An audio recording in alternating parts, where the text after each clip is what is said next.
In a European first, the Republic of Ireland has introduced legislation that would ban trade with Israeli settlements in the West Bank, Judea and Samaria, and also East Jerusalem. Here's a clip of Simon Harris, Minister of Foreign Affairs and Trade and Minister for Defense, explaining the legislation. Today, we will become the first country in Europe to bring forward legislation to ban trade with the occupied Palestinian territories. This is an important measure because we are speaking up and speaking out on behalf of the people of Ireland in relation to this genocidal activity. But of course, I actually think and hope that the real benefit of publishing this legislation today will be that it may inspire other countries to do likewise, because it's important that every country has every lever at its disposal. I'm joined now by Jamie O'Mahony, an Israel activist from Dublin. Jamie, what are your thoughts? So, this isn't surprising. Unfortunately, it is the next step in Harris's crusade against Israel, the Jewish state.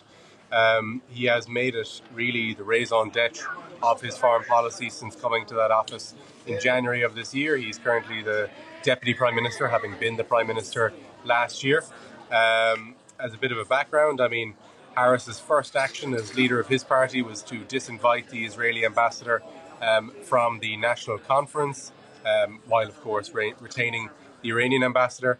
Under his premiership, Ireland opened up an embassy in Tehran. This was only last September. He particularly continually fails to condemn the actions of Hezbollah in southern Lebanon. Their continued setting up of command and control centres and the taking over of houses to launch rockets, all while Irish troops are based nearby. But he can never find it in himself to condemn the actions of Hezbollah. He repeatedly uses blood libels against Israel, calling them child killers, waging a war against children, a war of revenge. Harris, for example, stood by and defended our president last year, who wrote a letter to the newly elected president of Iran, Masoud Pezeshkian, wishing him well in his endeavours and calling Iran a partner for peace in the Middle East.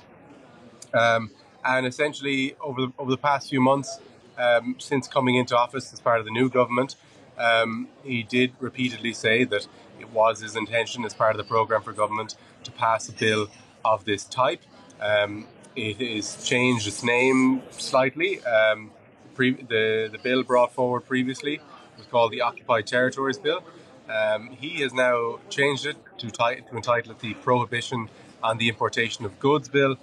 Only Simon Harris could come up with a bill that would have the acronym of PIGS. And then getting into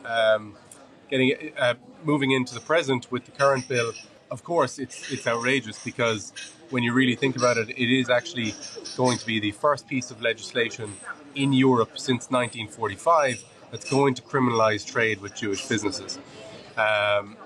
So that's kind of the background, and I'm sure we'll discuss the bill more in a minute. You know that they couldn't have not realized what that acronym was going to be. Wow, that's startling. You and I've done a story in the past about the unbelievable levels of anti-Semitism in the Republic of Ireland. So why Ireland? Why does it always seem like the Republic of Ireland is leading the way in this? It's been a spiral. I mean, Ireland was always certainly had a negative disposition towards Israel, going back to not recognizing the state until '63, being the first European Union nation to call for a Palestinian state in 1980. But there was always a little degree of balance. And what's funny about this actually is that Simon Harris comes from the party Fine Gael. It's a Gaelic term. But there were always figures within Fine Gael that had a degree of moderation or balance when it came to this issue in the Middle East and foreign policy.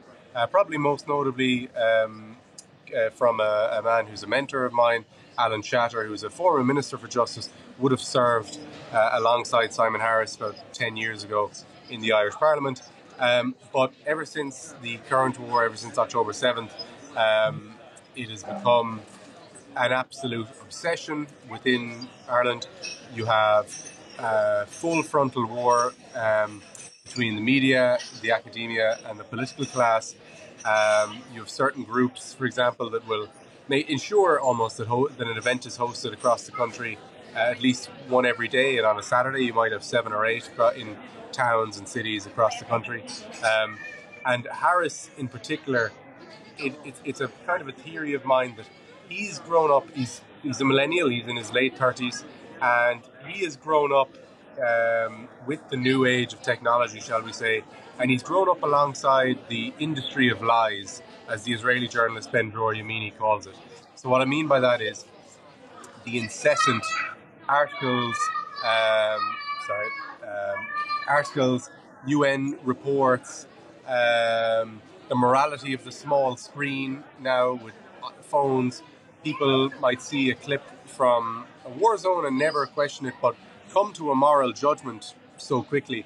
And Harris kind of embodies that idea, to be honest. He's very shallow. We like to call it in Ireland student union politics, not really having any depth to your beliefs. You're simply going off whatever is the popular thing to do of the time to seem more morally virtuous than your peers around you. And Harris now, since he's come into this current role, has just made it a real aim of his, despite never having visited the region, apart from Lebanon last year, but he's never been to Israel. He's never been to Israel. Never. That's good to know. Well, as a millennial, I'm thankful that you, my Gen Z friend, does have wisdom, does have discernment. You are thorough. You've been to Israel, so your perspective is very much appreciated. Jamie, my friend, thank you so much for coming on. Raj, might I add one other element about? Of course. Okay, sorry, but it's just it's so ludicrous when you think about how it might be actually applied in practice. So, for example, I was reading through the draft idea of the bill on the Foreign Affairs website today, and what's incredible is the fact that it includes East Jerusalem within it, and of course, like, the whole idea of that land being occupied by Israel is in so many degrees false. I mean, we go back to the San Remo Conference of 1920, which gave title to the Jewish delegation at that time in the form of Chaim Weizmann, Jabotinsky, Ben Gurion around that time. But for me, the key point is 1948, when under the principle of uti possidetis juris, as Natasha Hausdorff very eloquently explains, Israel, at the moment where the British mandate was withdrawn, Israel inherited those borders because the Palestinian, or the Arabs living within that area, had rejected offers of a state leading up to 48. And so at that moment in 48, Israel inherited the borders of the British mandate, as has happened in countless countries across the world. When a colonial power withdraws, the new entity inherits those borders. And it just so happened that at the end of the War of Independence in February 1949, Jordan occupied the area that we call the West Bank or Judea and Samaria today. And there was never any talk of that land being Palestinian and it being occupied by Jordan during that time.